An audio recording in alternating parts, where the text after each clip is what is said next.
The recording device hummed softly as Zekthara settled into the witness chair. Her forearms trembled slightly, chitinous plates clicking against each other in nervous rhythm. The Galactic Council's inquiry chamber felt cold despite the warmth regulators working at full capacity. She had avoided this moment for 3 standard cycles, but the nightmares wouldn't stop. The memories of that day on Kepler 442b haunted every sleeping moment. "State your name and rank for the record," the council moderator instructed, his tentacles writhing with official authority. "Zekthara, former fleet commander of the Hegemony's 47th Expansion Force," she replied, her translator device converting her clicks and whistles into standard galactic speech. "I commanded the initial survey mission to the planet humans call their second Earth." The chamber fell silent except for the gentle hum of recording equipment. Representatives from dozens of species leaned forward in their seats. Everyone had heard whispers about the human encounter, but few knew the complete truth. The Hegemony had classified the mission reports at the highest levels, and Zekthara had been ordered to never speak of what happened. But she couldn't live with the silence anymore. "Tell us about first contact," the moderator prompted. Zekthara's secondary eyes closed while her primary ones stared into the distance. "We thought we understood warfare. The Hegemony had conquered 47 worlds, absorbed 32 different species into our collective. We had strategies for every type of resistance we might encounter, primitive weapons, energy shields, even basic starships. We had protocols." She paused, mandibles clicking nervously. "Humans broke every protocol we had." The survey of Kepler 442b had begun like any other expansion mission. Long-range sensors detected a thriving biosphere with abundant resources and a single intelligent species. The humans had achieved basic space travel, but hadn't expanded beyond their home system. By Hegemony standards, they were decades away from being a real threat. Initial scans showed typical pre-warp civilization markers. Zekthara continued. Nuclear technology, chemical rockets, primitive orbital installations. Our strategists estimated complete pacification within 1 planetary rotation. Standard procedure called for a demonstration of superior firepower followed by surrender negotiations. The first sign something was wrong came when their ships entered the system. Human vessels immediately began moving toward them, not away. Every other species in Hegemony history had either hidden or sent desperate diplomatic signals. Humans sent war songs. They broadcast music during battle preparations. Zekthara said, her voice carrying a note of wonder even now. Not threats or demands for negotiation. Music, songs about fighting against impossible odds, about choosing death over surrender. Our cultural analyst couldn't understand it. Who sings while facing certain destruction? The Hegemony fleet consisted of 12 dreadnoughts, each capable of cracking a planet's surface. Escort cruisers and fighter wings brought their total force to over 300 ships. Human forces numbered perhaps 60 vessels, mostly converted civilian craft with weapons hastily welded to their hulls. We offered standard surrender terms, Zekthara recalled. Absorption into the Hegemony, preservation of their culture under our guidance, relocation to suitable worlds within our territory. Generous terms, really. Most species accepted immediately upon seeing our fleet size. The human response had been a single word. No. Not "we need time to consider" or "what are your conditions," just no. Then they attacked. Their ships were primitive but fast, Zekthara continued. They used nuclear weapons like toys, detonating them in their own formations to damage our vessels. Suicide runs were their preferred tactic. They would ram our dreadnoughts with ships full of explosives, their crews singing those strange battle songs right until impact. The battle had lasted 18 hours. Hegemony forces won, technically, but at devastating cost. 7 dreadnoughts destroyed. Half their escort fleet gone, thousands of seasoned warriors dead, all to conquer one small system from a species that shouldn't have been able to hurt them. But the real horror came during the planetary assault. Ground operations were supposed to be routine, Zekthara said, her voice dropping to barely above a whisper. Orbital bombardment of military installations, followed by landing forces to secure population centers. We had done it hundreds of times. Humans didn't have population centers to secure. When the bombardment began, their entire civilian population scattered into wilderness areas, underground bunkers and urban ruins. Every human became a combatant. Children who should have been crying for their parents were making explosive devices from household chemicals. Elderly humans who could barely walk were setting ambushes for armored hegemony units. They never stopped fighting, Zekthara whispered. Never. We would clear a building and they would tunnel back in through sewers. We would occupy a district and they would attack from inside the walls they had hollowed out. They turned their own cities into weapons. The worst part was their apparent immunity to psychological warfare. Hegemony doctrine relied heavily on breaking enemy morale through demonstrations of overwhelming force. Show them the futility of resistance, and most species would surrender to save their remaining population. Humans seemed to get stronger when facing impossible odds. We captured a human commander, Zekthara said. Standard interrogation protocols should have broken her in hours. Instead, she kept asking when we were going to bring more soldiers. She wanted to know if this was our best effort. She was missing 2 limbs and had multiple internal injuries, but she was disappointed that we weren't trying harder to kill her. That commander had escaped during a prisoner transfer, killing 6 guards with improvised weapons made from her medical restraints. She was recaptured 3 days later, after leading a raid that destroyed an entire supply depot. When asked why she hadn't tried to flee the planet, she replied that her home was under attack and leaving would be cowardice. The hegemony had never encountered a species that preferred death to displacement. After 2 months of occupation, we controlled perhaps 30% of the planet, Zekthara admitted. Our casualties were mounting daily. Supply lines were constantly under attack. Every position we held required constant defense. It was like trying to hold water in our claws. Then the human fleet returned, ships they hadn't known existed, arriving from directions their sensors hadn't been watching. The survivors of the first battle had regrouped with vessels from other human colonies, gathering every ship that could mount a weapon. They came back for their planet, Zekthara said simply, even though they knew we had orbital superiority. Even though logic said they should evacuate the survivors and flee. They came back because it was their home and humans don't abandon their homes. The chamber remained silent as Zekthara's words sank in. Representatives shifted uncomfortably in their seats, complex alien faces showing universal expressions of unease. That was when I first understood, she continued. We weren't fighting a military force. We were fighting a species that considered extinction preferable to surrender. Every single human was willing to die for concepts we barely understood.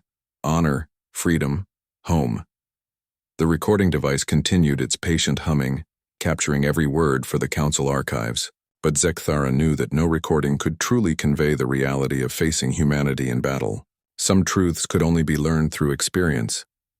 And she prayed to her ancestors that no other species would have to learn them the way the hegemony had. The council chamber had grown colder during the recess, or perhaps it was just Zekthara's memories chilling her exoskeleton.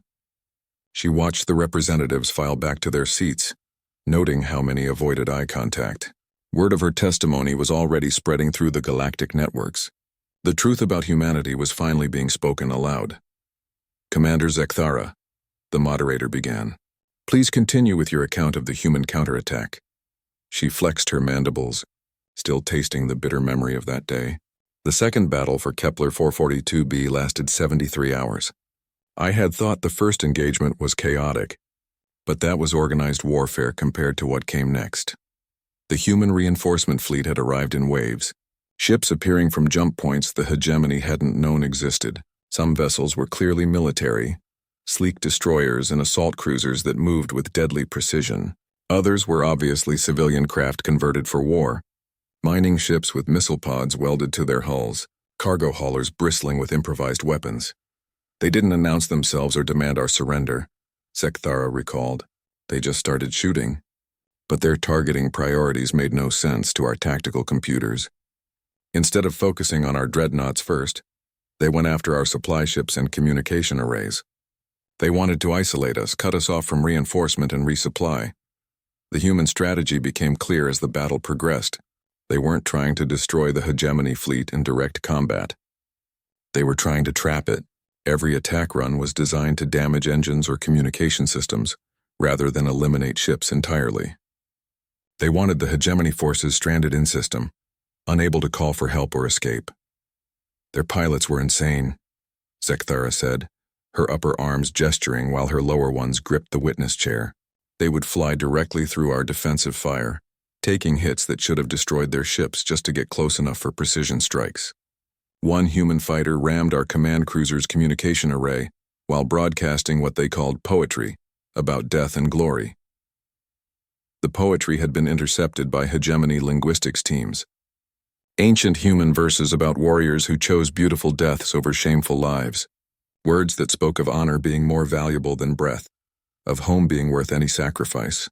The cultural analysts had filed reports stating that such concepts were clearly mythological rather than operational doctrine. They were wrong. I watched a human boarding craft attached to our flagship, Zekthara continued. Standard procedure would be to cut through the hull and deploy troops for tactical objectives. Instead, they detonated their entire ship against our main reactor shielding. 20 humans died to create a vulnerability that their follow-up strikes could exploit. The boarding action that followed defied every principle of space combat the hegemony understood. Humans didn't advance in organized formations or secure territory methodically. They moved like liquid through the ship's corridors, appearing where they shouldn't be able to reach, striking at systems that should have been protected by multiple defensive layers. They used our own ship's systems against us, Zekthara explained. Somehow they had learned our technical specifications and found weaknesses we didn't know existed. They turned our atmospheric recycling into a weapon, our gravity generators into traps. It was as if they understood our technology better than we did. Later analysis revealed the horrifying truth. Humans had been studying hegemony vessels for decades, analyzing wreckage from battles with other species, intercepting communication protocols, building detailed models of every system. When they finally encountered hegemony forces directly, they already knew exactly where to strike. Strategic patience, Zekthara said, the words feeling strange in her mouth. They had been preparing for a war with us since their first contact with other species, not hoping to avoid conflict, but assuming it would come and planning accordingly. The space battle raged above the planet while ground forces on Kepler 442b launched their own coordinated assault. Human resistance cells that had seemed scattered and disorganized revealed themselves to be part of a unified command structure. Attacks that had appeared random were actually precisely timed to support the fleet action overhead. Surface-to-orbit missiles began launching from positions we had already cleared, Zekthara recalled, weapons emplacements that hadn't existed during our initial surveys. They had been building them while we were fighting for their cities, constructing military infrastructure in territories we thought we controlled. The missiles weren't sophisticated by hegemony standards, but there were thousands of them. Cheap, simple weapons that relied on overwhelming numbers rather than advanced technology. Each missile that got through their defenses damaged ships already weakened by the fleet engagement. We started losing vessels to coordinated strikes, Zekthara said, space-based and ground-based weapons attacking simultaneously, targeting the same systems at the same moment. The humans had somehow synchronized their entire war effort across multiple theaters of operation. The coordination was possible because of something the hegemony had never encountered before, a species willing to sacrifice individual units for overall strategic advantage. Human commanders routinely ordered their own forces into hopeless positions if it meant creating opportunities for other units to exploit. I watched an entire human battalion attack one of our main bases, Zekthara continued. They had no chance of taking it, zero possibility of success, but their assault drew our reserves away from a supply depot that was simultaneously being attacked by a much smaller force. They died to create a distraction. The depot raid succeeded, destroying enough equipment and ammunition to force the hegemony to abandon 3 territorial sectors. 1,000 humans died to make that raid possible. When hegemony forces found the bodies, many were still clutching detonated weapons, having fought to the last breath. Their casualties meant nothing to them, Zekthara whispered. Not because they didn't value life, but because they valued their cause more. Every death was acceptable if it brought them closer to victory. It was mathematical madness. As the battle continued, human tactics grew increasingly desperate and increasingly effective. Ships too damaged to fight effectively were converted into bombs. Soldiers too wounded to continue combat became saboteurs. Civilians who couldn't fight directly became intelligence gatherers and supply runners. The entire species was mobilized, Zekthara said. Every human on every world they controlled was part of the war effort. Children were manufacturing ammunition. The elderly were planning ambushes. Artists were creating propaganda that somehow made their people fight harder. They had turned their entire civilization into a weapon. But the most terrifying discovery came when hegemony intelligence intercepted human communications. The defenders of Kepler 442b weren't fighting alone. Every human colony was watching the battle, learning from it, preparing to implement the same tactics if the hegemony attacked their worlds.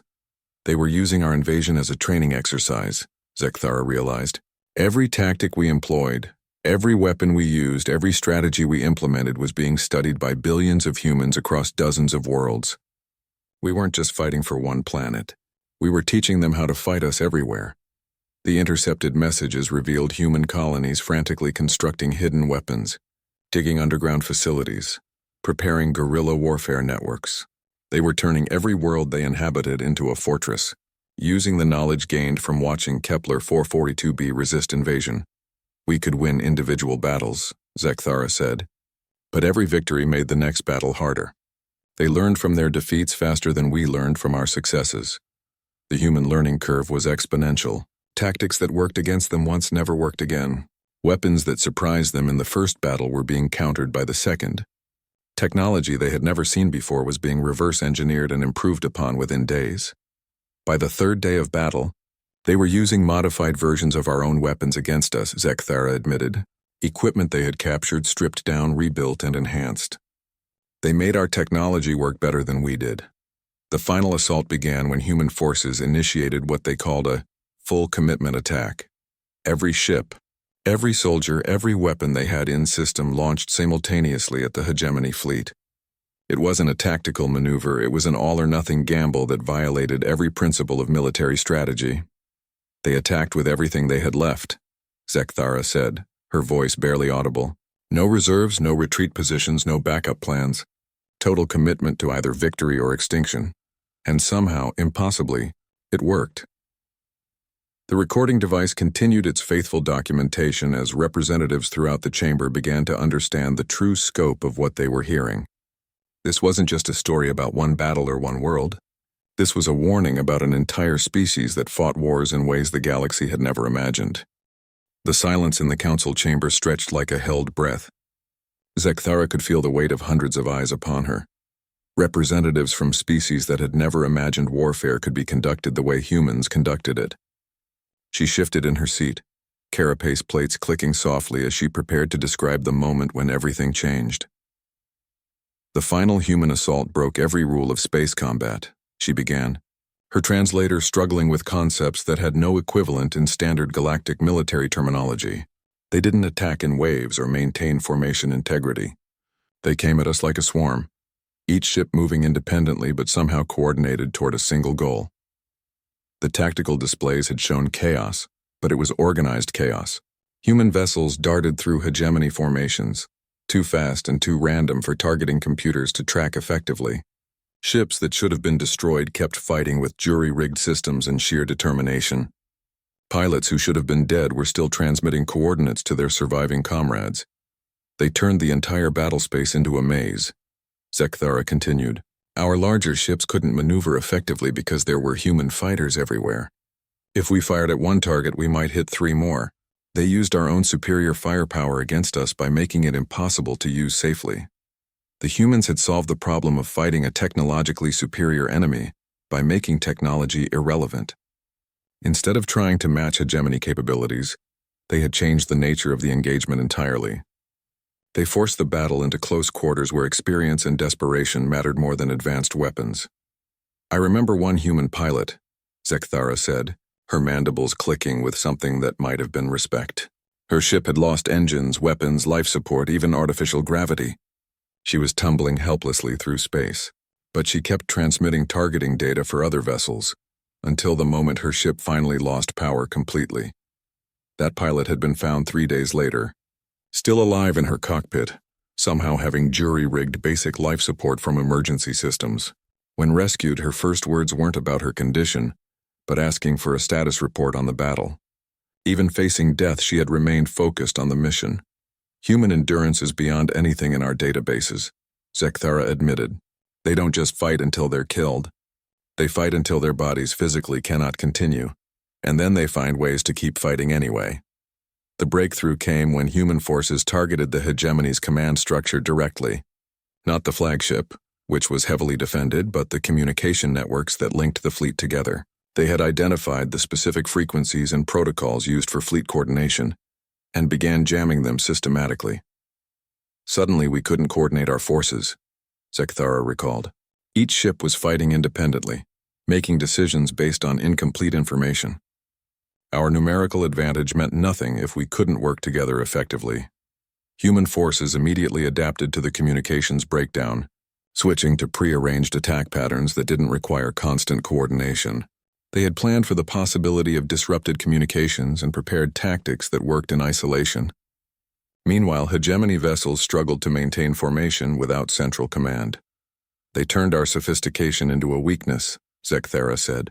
Our advanced command and control systems became liabilities when they were compromised. Their simpler, more flexible approach proved superior under combat conditions. The tide of battle shifted when human boarding parties reached the hegemony flagship, but they didn't attack the bridge or attempt to capture the command crew. Instead, they went straight for the ship's data cores, seeking intelligence about hegemony military capabilities and strategic plans. They weren't trying to win just this battle, Zekthara realized. They were gathering information for the war they knew would follow. Even while fighting for their lives, they were thinking about future engagements.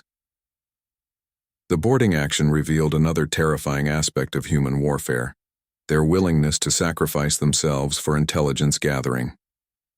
Teams of humans fought their way through heavily defended sections of the ship with no expectation of survival, their only goal being to access and transmit strategic information back to their forces. One human soldier reached our strategic planning database, Zekthara said. She was dying from multiple wounds, but she spent her last moments downloading fleet dispositions and invasion routes. Information that would help other human worlds prepare for attack. That intelligence coup proved devastating to hegemony operations. Within hours of the data transmission, human colonies throughout the sector began implementing defensive measures tailored specifically to counter hegemony tactics. The single boarding action had compromised decades of strategic planning. The download included our expansion schedules, Zekthara admitted. Humans learned which worlds we planned to attack next, what resources we needed, even where our supply lines were most vulnerable. They used our own intelligence against us. As the space battle reached its climax, the ground war on Kepler 442b entered its final phase. Human resistance forces launched coordinated attacks against every hegemony position simultaneously, stretching their defenders beyond the breaking point. But these weren't conventional military assaults.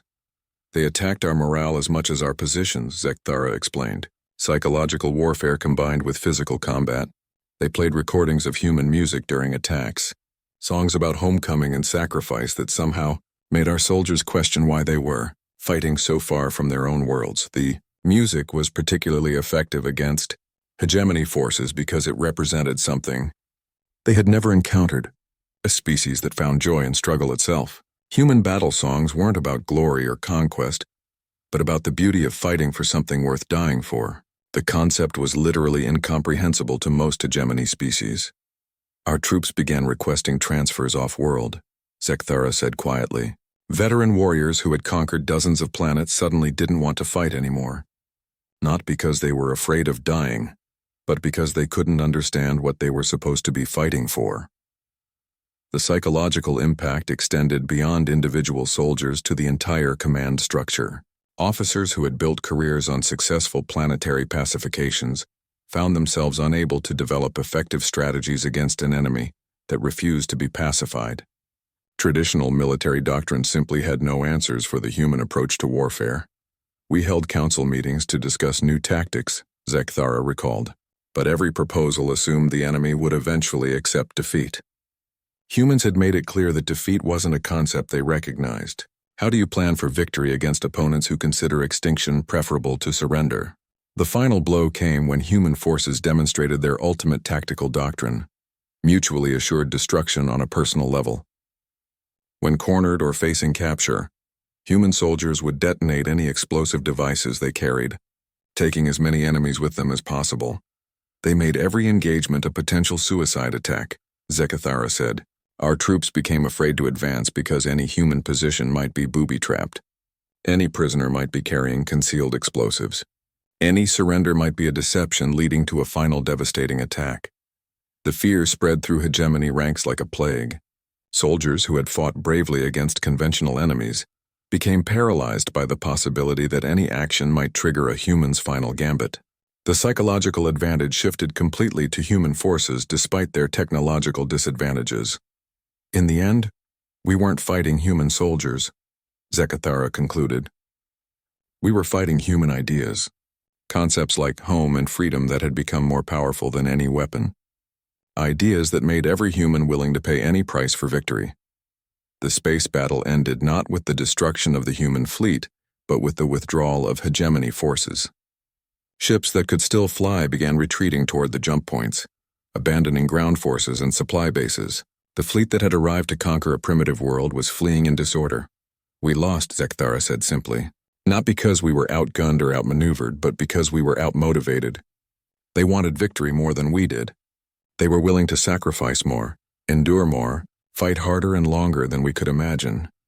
The retreat from Kepler 442b marked the first time in hegemony history that an invasion force had been completely repelled by the target species. The implications rippled through their entire military doctrine, forcing a fundamental reevaluation of expansion policies. But Zekathara knew the real impact was yet to come.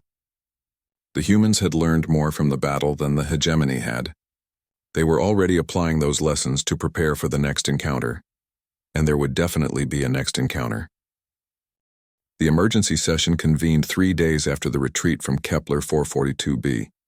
Zekathara found herself standing before the hegemony's Supreme Council, her career in ruins but her duty clear.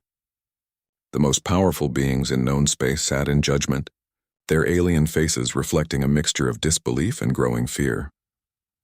"You're telling us," High Commander Vextel rumbled through his translator, "that a single pre-warp species defeated 12 dreadnoughts and 300 support vessels." "Not defeated," Zekathara corrected carefully. "Repelled. But the distinction doesn't matter. The humans achieved their objective. We failed to achieve ours."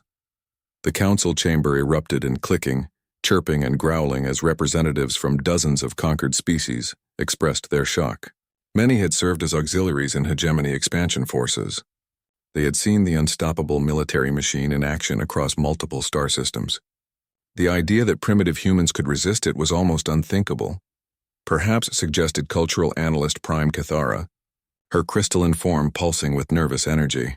The humans were receiving technological assistance from another power. The Concordat, possibly, or the Free Traders Alliance. Zekathara's mandibles clicked negatively.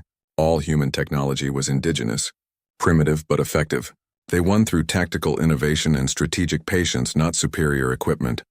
The silence that followed was deeper than space itself. Every being in the chamber understood the implications. If humans could resist the hegemony with inferior technology, what would happen when they achieved technological parity? Or worse, technological superiority? "Show us the tactical recordings," High Commander Vextal ordered. The holographic display materialized in the center of the chamber, showing the final assault in devastating detail. Council members watched human fighters diving through defensive grids that should have been impenetrable, ships ramming dreadnoughts while broadcasting what sounded like celebration songs, boarding parties fighting to the death for intelligence they might never live to use. "Stop there," Councillor Murthek commanded, pointing at a frozen image of a human pilot's face visible through her cockpit canopy.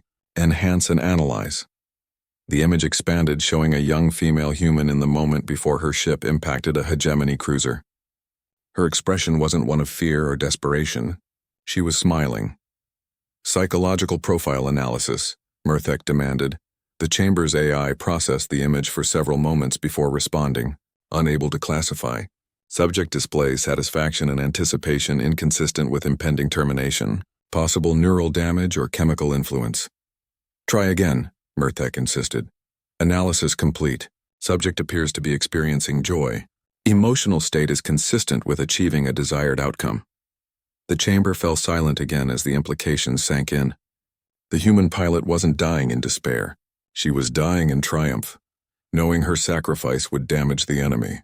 Her death wasn't a tragedy to be endured, but a victory to be celebrated. "Continue the recording," Vextal ordered quietly. They watched as human forces demonstrated tactic after tactic, that violated every principle of civilized warfare. Suicide attacks that served strategic purposes, wounded soldiers who fought with improvised weapons, civilians who chose death over evacuation. Each scene hammered home the same terrifying truth. Humans treated warfare as a test of will rather than a contest of capabilities. Analysis of human communication intercepts. Zekthara reported when the recording ended. Their language contains over 300 distinct words for different types of courage. They have specific terms for the bravery required to charge superior forces, to sacrifice oneself for others, to continue fighting despite certain defeat. Linguistic specialist Kwarnek raised a tentacle. Most species have perhaps dozen courage-related concepts. 300 suggests an unhealthy obsession with combat. Not obsession, Zekthara corrected. Sophistication. They understand courage the way we understand quantum mechanics. It's a complex subject they've spent centuries studying and refining. The cultural briefing that followed painted an even more disturbing picture. Human history was one continuous story of warfare, from primitive tribal conflicts to global wars that consumed entire continents. They had spent thousands of years perfecting the art of killing each other, and they had apparently learned from every conflict. Their entertainment media is particularly revealing, cultural analyst Kathara reported. Stories about warriors who die gloriously, historical accounts of battles against impossible odds, fictional scenarios where small groups defeat massive enemies. They use storytelling to rehearse warfare. The stories were propaganda, but not the crude type most species employed. Human war stories were subtle, complex narratives that made sacrifice seem noble and resistance seem natural. Children grew up absorbing these tales, internalizing the belief that fighting for your principles was more important than survival. They've weaponized their own culture, Counselor Mirthek observed. Every human is a potential soldier because their society celebrates military virtues as the highest expression of character. But the most disturbing discovery came when analysts examined human scientific advancement. Their technology wasn't just primitive, it was deliberately constrained. They could have developed more advanced weapons decades earlier, but they had chosen not to. Nuclear weapons, chemical agents, biological warfare, Research Director Zeltak listed. They invented all of these and then restricted their own use through treaties and agreements. They've been fighting with self-imposed limitations. The implications chilled every being in the chamber. Humans had been holding back, fighting with less than their full capabilities.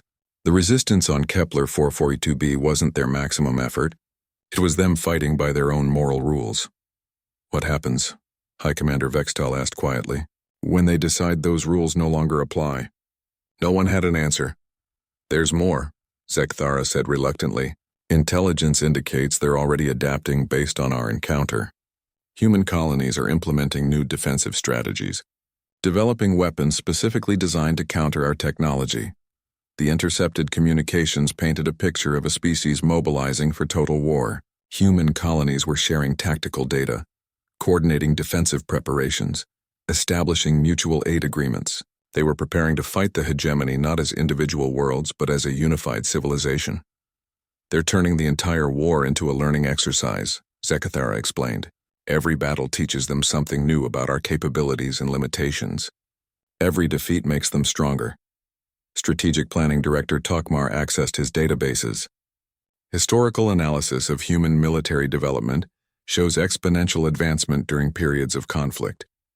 Their innovation rate increases by orders of magnitude when facing existential threats.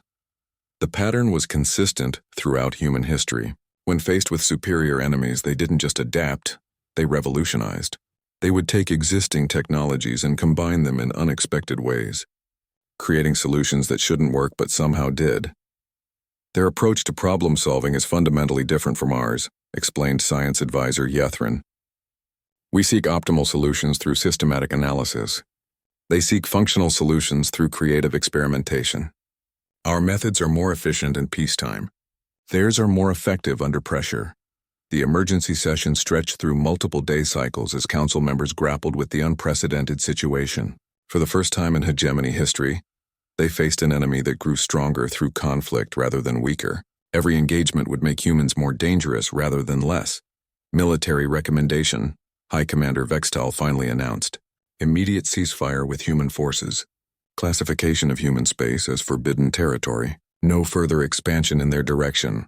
That's retreat, Counselor Merthek protested. The hegemony doesn't retreat from primitive species.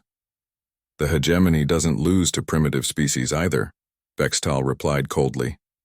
Until today. The debate that followed revealed deep divisions within the hegemony leadership. Some argued for massive retaliation, bringing enough force to overwhelm human resistance through sheer numbers.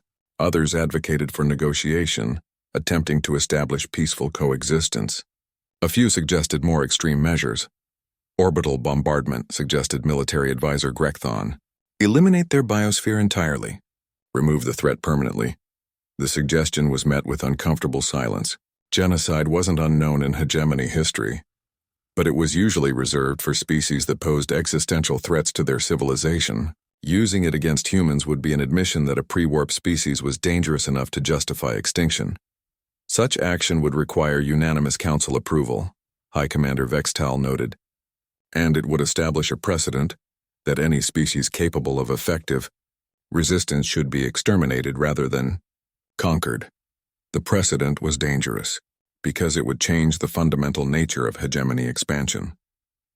They had built their empire on the principle of absorption rather than destruction, incorporating useful species rather than eliminating them. Changing that policy would transform them from conquerors into exterminators. What do the humans want? Asked diplomatic liaison Rethaven. Have they made any demands or stated any objectives? Zekthera consulted her files. 5 years had passed since the Kepler 442b incident when the unthinkable happened. A message arrived at Hegemony Central Command, transmitted through standard diplomatic channels but carrying encryption protocols that shouldn't have existed in human hands. The content was even more disturbing than the delivery method. We need to talk, it read. Nothing more. Zekthara stood in the observation deck of the diplomatic station at Neutral Point 7, watching human ships approach through the viewports. The vessels were immediately recognizable as human in origin, but they had changed dramatically since the battle 5 years ago. Sleek lines and energy signatures that suggested technological advancement far beyond what should have been possible. How did they advance so quickly? Asked Ambassador Kintel, his fur rippling with nervous energy. The same way they do everything else, Zekthara replied. They treated it as a war effort. The intelligence reports painted a picture of human civilization that defied all predictions. Instead of rebuilding after the Kepler 442b battle, they had mobilized their entire species for technological development. Universities had become research centers focused on military applications. Corporations had shifted to defense manufacturing. Even artists and philosophers were contributing to what humans called Project Liberation. They've unified their species, military analyst Jextar reported, reviewing the latest intelligence. No more national divisions or political disagreements. Every human colony is working toward the same goal. The goal, as far as hegemony intelligence could determine, was achieving military superiority over any potential threat. Humans had apparently concluded that peace could only be guaranteed through overwhelming strength. It was a philosophy that would have been familiar to hegemony leaders, if it weren't being implemented by a species that had been primitive 5 years ago. Their technological advancement isn't random, science advisor Morkek observed. They're focusing specifically on areas where we demonstrated superiority. Engine technology, defensive systems, weapons miniaturization. They're designing everything to counter our specific advantages. The approaching human fleet consisted of 12 vessels, matching the number of dreadnoughts that had originally attacked their world. But these ships were different. Smaller than hegemony dreadnoughts, but somehow more threatening. They moved with precision that suggested advanced AI systems, yet maintained the unpredictable qualities that made human tactics so difficult to counter. Diplomatic protocols established, communications specialist Velrun announced. The humans are requesting permission to dock a single representative shuttle. Ambassador Kintel considered the request carefully. Standard diplomatic procedure called for neutral meeting spaces, not allowing potentially hostile vessels to dock with hegemony installations, but refusing might be seen as a sign of fear, and the hegemony couldn't afford to appear weak in front of other species who might be watching. Permission granted, he decided, but maintain full security protocols. The human shuttle that docked was a masterpiece of engineering efficiency. No wasted space, no unnecessary decorations, every component designed for maximum functionality. It was a machine built by a species that had learned to treat engineering as a form of warfare. The human representative who emerged was equally efficient in appearance. Medium height, plain features, wearing a simple gray uniform without obvious rank insignia. She looked unremarkable until you saw her eyes, which held the same focused intensity that had characterized every human they had encountered. "I am Ambassador Chen," she announced in perfect hegemony standard, without using a translator device. "I'm authorized to speak for all human colonies and vessels." The fact that she had learned their language rather than relying on translation technology was another small demonstration of human adaptability. They had taken the time to master hegemony communication protocols because they believed knowledge was a weapon and preparation was victory. "Welcome to Neutral Point 7, Ambassador Kintel replied carefully. "We're interested to hear what humans wish to discuss." Ambassador Chen smiled, an expression that somehow managed to be both friendly and deeply unsettling. "The future," she said simply. The formal negotiations took place in the station's main conference chamber, with representatives from major hegemony member species observing through secure connections. Ambassador Chen presented her credentials and proposals, with the same methodical precision her species applied to warfare. "Humans wish to establish formal diplomatic relations with the hegemony," she began. "Trade agreements, cultural exchanges, mutual defense treaties." The proposals sounded reasonable, but every hegemony representative understood the subtext. Humans were offering to become allies rather than enemies. The implied alternative was obvious. "Your species has shown remarkable technological advancement," Ambassador Kintel noted carefully. "Perhaps you could share some details about your recent achievements." Ambassador Chen's smile widened slightly. "Of course. We believe in transparency between potential allies." The holographic displays that followed showed human technological progress that defied every prediction model the hegemony possessed. Faster-than-light communication systems that operated on principles their scientists didn't recognize, defensive shields that seemed to violate several laws of physics, weapons that were clearly designed to counter specific hegemony advantages. "Impressive," admitted science advisor Morkek. "But theoretical demonstrations don't necessarily translate to practical applications." "You're right," Ambassador Chen agreed. "Shall we arrange a practical demonstration?" The challenge was stated so casually that it took several seconds for its implications to sink in. A human diplomat was suggesting a military demonstration against hegemony forces. Either she was bluffing or human confidence had reached levels that bordered on insanity. "That won't be necessary," Ambassador Kintel said quickly. "We're prepared to accept human technological capabilities at face value." "Actually," Ambassador Chen continued, "we've already arranged a demonstration. Nothing threatening, just a simple display of our current defensive capabilities." The external sensors immediately detected new contacts approaching the station, ships that hadn't been there moments before, appearing without jump signatures or energy discharges, human vessels materializing from what seemed to be empty space, using technology that the hegemony didn't understand. "Stealth systems," military analyst Jextar reported, his voice tight with barely controlled panic. "They've been surrounding us the entire time." The tactical display showed the true scope of the human presence. Dozens of vessels in perfect firing positions, weapons locked onto the diplomatic station and every hegemony ship in the area. They could have destroyed the entire meeting before anyone realized they were under attack. "Please don't be alarmed," Ambassador Chen said calmly. "This is purely a demonstration. We wanted to show that humans are now capable of defending our interests effectively." The demonstration was a masterpiece of psychological warfare. Humans had shown they could strike anywhere, anytime, without warning. They had achieved tactical superiority not through superior numbers but through superior technology and tactics. "How?" Ambassador Kintel asked quietly. "We learned from our defeat," Ambassador Chen replied. "Every weakness you exploited, every advantage you demonstrated, every tactic you used. We studied it all and developed countermeasures." The human approach to technological development was unlike anything in hegemony experience.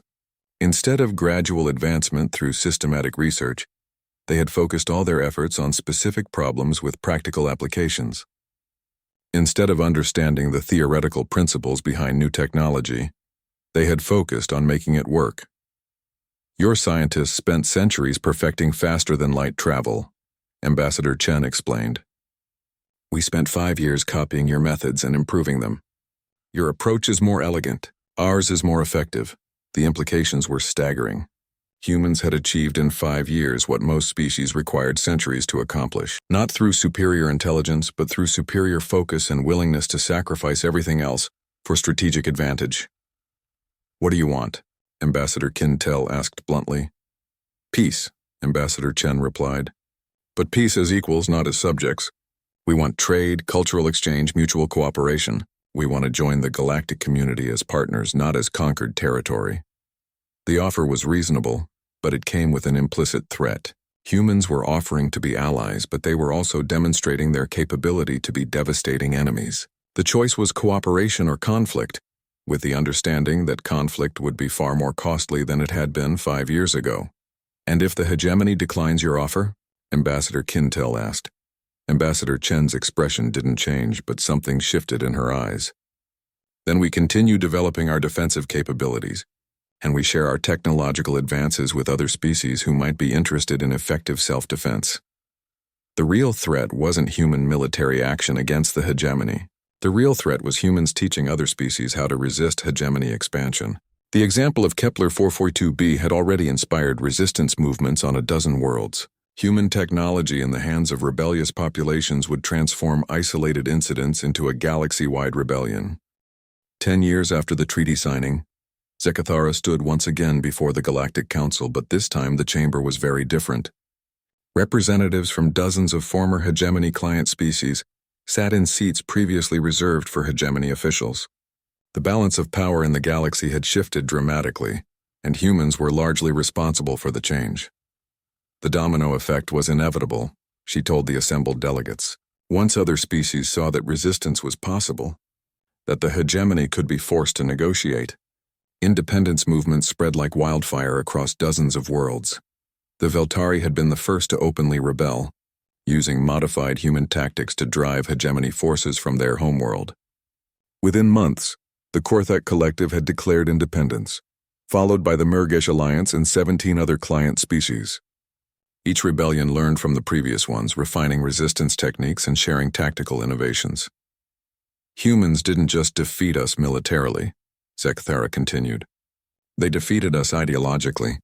They proved that freedom was worth fighting for and that fighting for it could actually succeed. But the most disturbing development hadn't been the rebellions themselves, but how humans had responded to them. Instead of exploiting the chaos for territorial gain, they had offered aid to any species seeking independence. Technical assistance, tactical training, even direct military support when requested. They weren't building an empire, Zekathara explained. They were building an alliance. Every species they helped became a potential partner rather than a conquered territory. The human approach to galactic politics was as revolutionary as their approach to warfare. Instead of seeking dominance, they sought cooperation. Instead of extracting tribute from weaker species, they offered mutual benefit. It was a strategy that proved far more effective than conquest in building lasting power. Their trade networks now span half the galaxy, economic analyst Gortek reported, not through military force but through mutual advantage. Species choose to work with humans because it benefits them. The economic transformation had been as dramatic as the political one. Human technology, refined through 5 years of intensive military development, proved to have enormous civilian applications. Their advances in communications, transportation, and energy production revolutionized galactic commerce. They're not just selling products, trade specialist Yelnara observed. They're selling ideas. Concepts like individual liberty, technological innovation, and voluntary cooperation. Ideas that other species find appealing. The cultural impact was perhaps the most profound change of all. Human entertainment media, scientific publications, and philosophical works had spread throughout the galaxy. Young beings of dozens of species were learning human languages, studying human history, and adopting human values. They've weaponized their culture again, Cultural Monitor Vexa Sarin reported. But this time the weapon is attraction rather than intimidation. Other species want to be like humans. The transformation was visible in the council chamber itself. Representatives who had once deferred automatically to hegemony authority now questioned every proposal, demanded justification for every policy, and insisted on equal participation in decision-making. The autocratic structure that had governed the galaxy for millennia was crumbling. The hegemony still exists, Zekthara noted, but it's no longer the dominant force in galactic politics. Human influence grows stronger every year, not through conquest but through example. The irony wasn't lost on anyone in the chamber. Humans had achieved galactic influence by refusing to seek it. Their commitment to independence and self-determination had inspired other species to seek the same values, creating a natural alliance of free worlds that dwarfed the hegemony in both size and economic power. "What about human military capabilities?" asked Security Director Kolmesh. "Intelligence suggests they've continued advancing their defensive technologies." Zekthara's mandibles clicked with what might have been amusement. "Human military development has accelerated beyond our ability to monitor. They share defensive technologies freely with allied species, but keep their most advanced capabilities classified. We estimate they're now at least 50 years ahead of hegemony military science." The estimate was conservative. Human research facilities had become black holes for intelligence gathering, producing innovations that seemed to violate known physical laws, faster-than-light communication that operated instantaneously across galactic distances, defensive shields that absorbed energy attacks and converted them to useful power, weapons that existed in theoretical states until the moment they were needed. "They've achieved something unprecedented," strategic analyst Morvan observed. "Technological supremacy without territorial expansion. They could probably conquer half the galaxy if they chose to, but they won't," Zekthara said with certainty. "Conquest would contradict their fundamental values.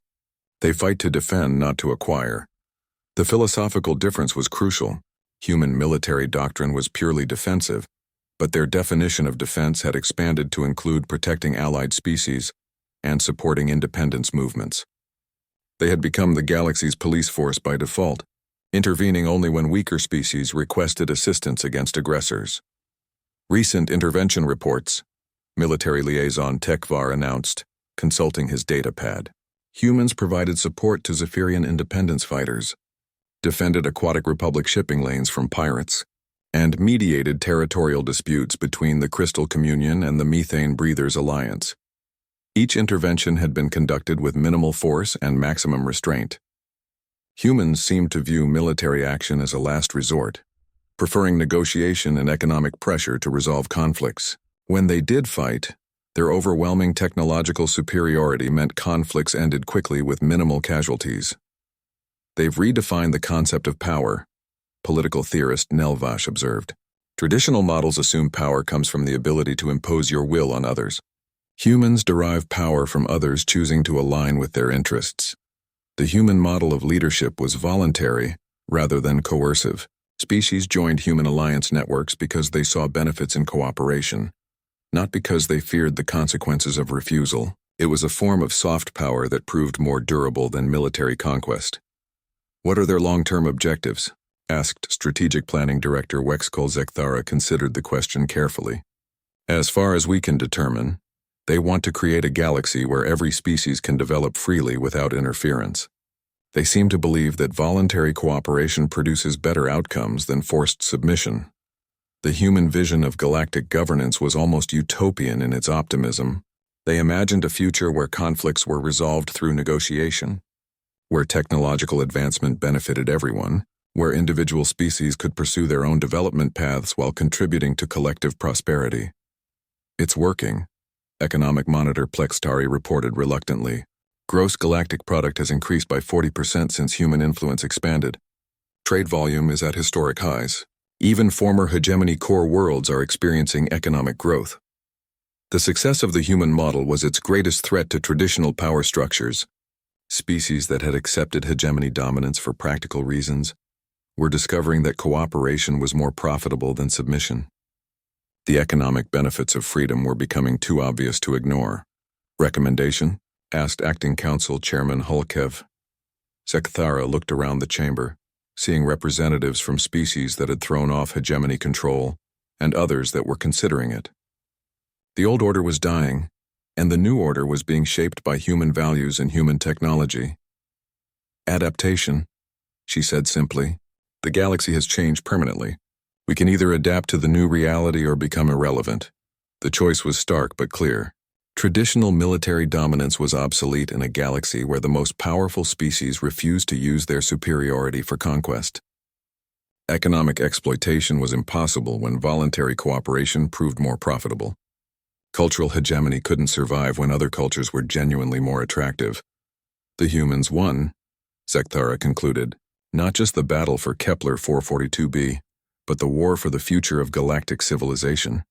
They've created a new model of interspecies relations based on mutual respect and voluntary cooperation. The recording device continued its patient work as silence filled the chamber. Representatives contemplated a galaxy where power came from being useful rather than being feared, where influence was earned through attraction rather than compulsion. One final question, Chairman Holkev said quietly. Do you regret the decision to attack their world? Zekthara considered the question for a long moment. The attack on Kepler 442b had triggered a chain of events that transformed galactic civilization. The hegemony had lost its dominant position, but the galaxy as a whole had become more prosperous, more peaceful, and more free. No, she said finally. The attack was necessary to reveal the truth about humanity. They needed to demonstrate their capabilities, and we needed to learn that there were alternatives to the old ways of doing things. She paused, looking at the diverse assembly of beings who now governed galactic affairs through consensus rather than domination. Humans taught us that the strongest civilizations aren't built on conquest.